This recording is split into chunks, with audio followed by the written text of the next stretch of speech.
നമ്മുടെ right to education കൊണ്ടുവരുന്നതിന് 4 പതിറ്റാണ്ടുകൾക്ക് മുമ്പ് കേരള സംസ്ഥാനത്ത് 10ാം ക്ലാസ് വരെ വിദ്യാഭ്യാസം സാർവത്രികവും സൗജന്യവും നിർബന്ധിതവുമാക്കിയില്ലേ സി എച്ച് മുഹമ്മദ് കോയ?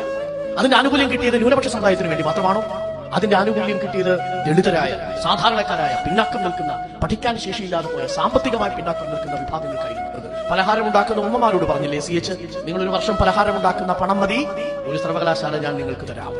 നിങ്ങൾ പലഹാരം ഉണ്ടാക്കി വീടിന്റെ അടുക്കളയിൽ ഇരിക്കുകയല്ല വേണ്ടത്, സർവകലാശാലകളിൽ വന്ന് പഠിക്കുകയാണ് വേണ്ടതെന്ന് വിദ്യാർത്ഥികളോട് പറഞ്ഞില്ലേ? പെൺകുട്ടികൾക്ക് സ്കോളർഷിപ്പ് കൊടുത്തില്ലേ സി എച്ച് മുഹമ്മദ് കോയ? വിദ്യാർത്ഥികളെ ക്യാമ്പസിൽ നിന്ന്, അടുക്കളയിൽ നിന്ന് പുറത്തേക്ക് കൊണ്ടുവരാൻ സാർവത്രികവും സൗജന്യവുമാക്കി സ്കോളർഷിപ്പ് ഗ്രാന്റുകൾ അനുവദിച്ചു.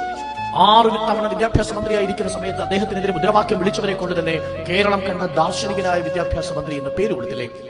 അതാണ് സി എച്ച് മുഹമ്മദ് കോയ.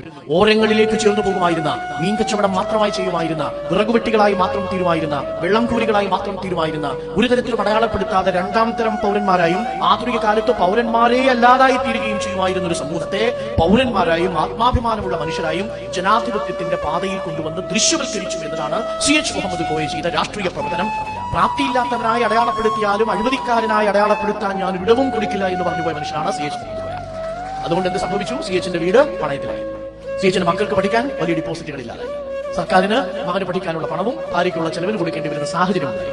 ഒരു തവണ കേരളത്തിന്റെ മുഖ്യമന്ത്രിയും 2 തവണ ഉപമുഖ്യമന്ത്രിയും 6 തവണ വിദ്യാഭ്യാസ മന്ത്രിയുമായ ഒരു മനുഷ്യൻ കടക്കിണിയിലാണ് മരിച്ചുപോയത് എന്ന് പറഞ്ഞതിനേക്കാൾ വലിയ അഭിമാനവും വലിയ ധൈര്യവും ആത്മധൈര്യവും ആ സമുദായത്തിനും ആ പാർട്ടിക്കും ആവശ്യമില്ല.